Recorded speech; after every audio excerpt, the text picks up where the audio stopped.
Hello everybody. This video is intended to help parents and learning coaches complete the ABC data sheet for a student to help the IEP team collect some preliminary data. So we'll go ahead and walk through this process here.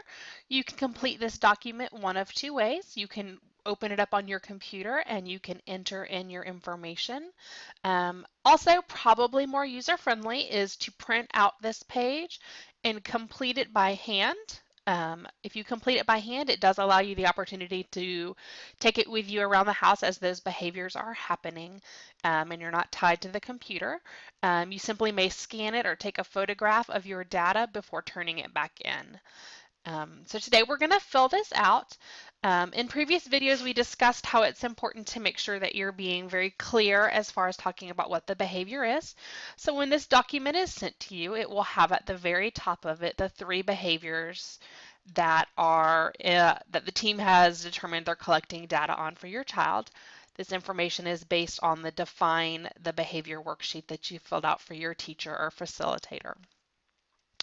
So one of the best ways for you to fill this out is to simply, again, type the date that the behavior is happening.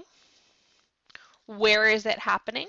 So if the dining room is where your child attends their Class Connect sessions, put dining room. The time that it started happening, 11:15. Say you had a 11:30 class, you logged in at 11:15, and that's when you noticed. So the antecedent, of course, would be what happened. Well, you logged into class. That's what happened immediately before the behavior. You logged into class, and what did your child do? They started screaming.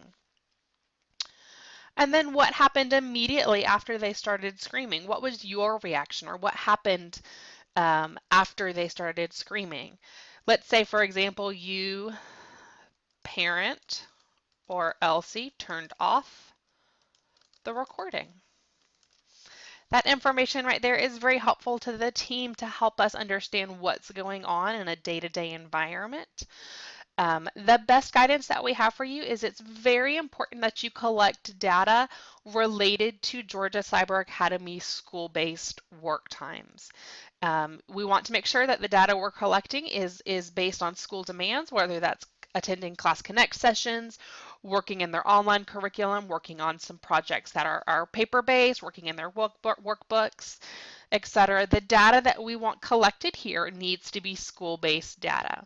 So for example, if it's during dinner and your child starts screaming, that is not the behavior that we need to track right now. What we're currently working on is what's going on that's impeding or enabling them to have issues with their access to their school activities. The guidance we have is really that you will fill out 10 days of data collection for us so we can get a really true picture of what's going on.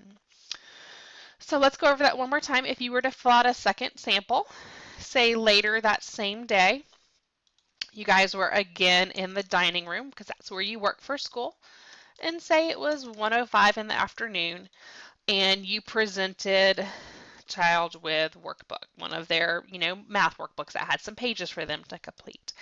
And the student grabbed, snatched, or crumpled the paper, which is one again of the behaviors that we looked at tracking for this particular child. And then what happened immediately after that?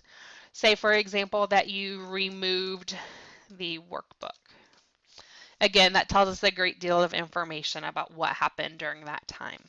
Thank you.